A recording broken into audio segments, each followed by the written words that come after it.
Menaker batalkan aturan JHT hanya boleh cair usia 56 tahun. Judul berita ini memberikan harapan, tak sedikit yang menyambut gembira, memberikan apresiasi kepada Menteri Ketenagakerjaan karena dinilai sudah membuat keputusan sesuai dengan aspirasi dari kaum buruh.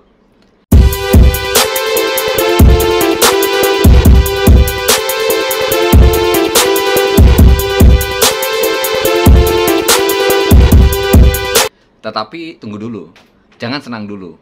Apalagi hingga saat ini belum ada hitam di atas putih bahwa Permenaker nomor 2 tahun 2022 dibatalkan dan dikembalikan kepada aturan yang lama. Jika kita cermati lebih jauh, pernyataan Menteri Ketenagakerjaan bersayap. Terlebih ketika dia juga menyampaikan bahwa pada prinsipnya ketentuan tentang klaim JHT sesuai dengan aturan lama, bahkan dipermudah. Tidak berhenti sampai di sini, karena pada saat yang sama Menaker juga mengatakan sebagai upaya untuk mempercepat proses revisi, Kementerian Ketenagakerjaan saat ini aktif melakukan serap aspirasi bersama serikat pekerja atau serikat buruh. Kemenaker juga secara intens berkomunikasi dan berkoordinasi dengan kementerian atau lembaga terkait. Kami sedang melakukan revisi Permenaker nomor 2 tahun 2022, insya Allah segera selesai, kata Ida Fauzia. Inilah yang saya sampaikan bahwa pernyataan Menaker bersayap. Di satu sisi menyatakan aturan JHT 56 tahun akan dibatalkan, tetapi pada saat yang sama juga mengatakan bahwa Permenaker akan direvisi. Padahal tuntutan kaum buruh sudah terang benderang, meminta agar ketentuan pengambilan JHT yang baru bisa dilakukan ketika buruh berusia 56 tahun dikembalikan pada aturan yang lama. Lalu apa susahnya? Tinggal dicabut, selesai. Buat apa berlindung di balik dalih koordinasi dan menyerap aspirasi? Kita tidak mau revisi, tapi pencabutan terkait dengan aturan itu. Oleh karena itu, wajar jika kita curiga bahwa Kemenaker sedang mencari celah untuk membuat akal-akalan terhadap kebijakan JHT. Tidak berlebihan jika kemudian Presiden Partai Buruh yang juga Presiden Konfederasi Serikat Pekerja Indonesia, Said Iqbal menegaskan sikapnya.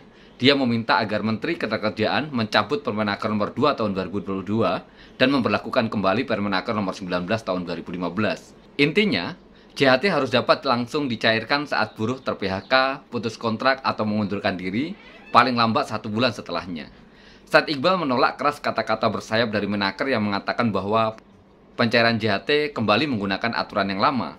Tetapi secara bersamaan, Menaker mengatakan akan dilakukan revisi terhadap Permenaker nomor 2 tahun 2022. Jadi sikap Partai Buruh bersama serikat buruh, serikat petani dan elemen kelas pekerja lainnya, the working class, menolak revisi Permenaker nomor 2 tahun 2022.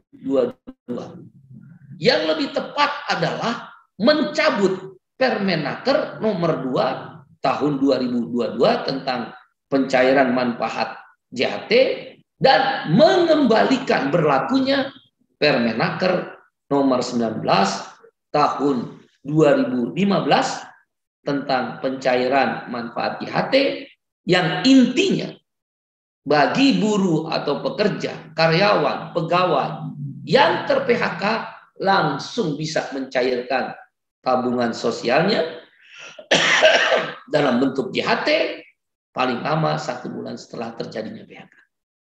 Dengan demikian, bisa saja yang dimaksud pencairan JHT kembali pada aturan yang lama hanya berlaku sampai dengan bulan Mei 2022. Hal ini sebagaimana yang tertuang dalam Permenaker nomor 2 tahun 2022. Sementara setelah bulan Mei, baru dilakukan revisi yang isinya belum tentu sesuai dengan para buruh. Seperti kita ketahui, hingga bulan Mei nanti ketentuan pengambilan JHT memang masih berlaku aturan yang lama.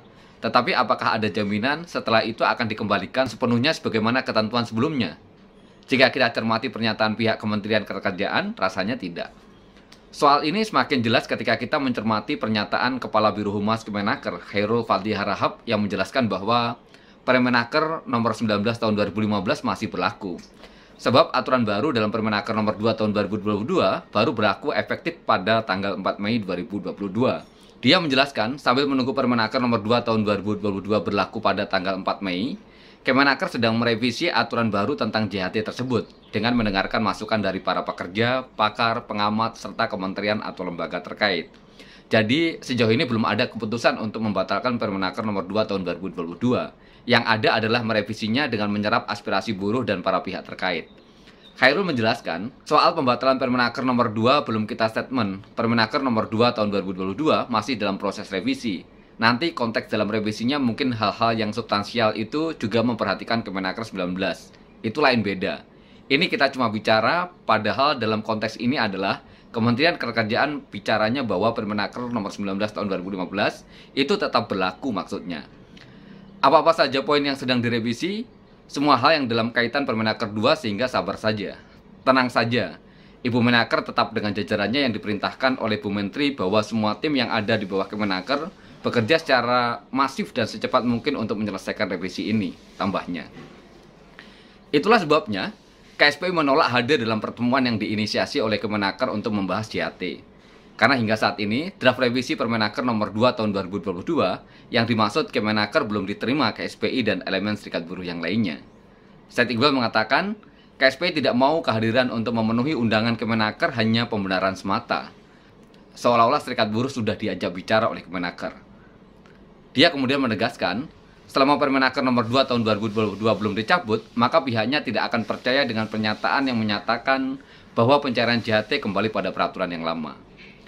Di titik ini, kita mendesak Menko Perekonomian dan Menaker untuk mengikuti arahan Presiden dengan tidak melakukan akal-akalan melalui kata-kata revisi Permenaker nomor 2 tahun 2022. Peraturan Menteri Tenaga Kerja nomor 2 tahun 2022 melanggar Undang-Undang Sistem Jaminan Sosial Nasional atau SJSN pasal 1 ayat 8, 9, dan 10. Untuk memperjuangkan tuntutannya, Gerakan Buruh akan menggelar aksi ribuan buruh di DPR RI dan Kemenaker pada tanggal 11 Maret 2022.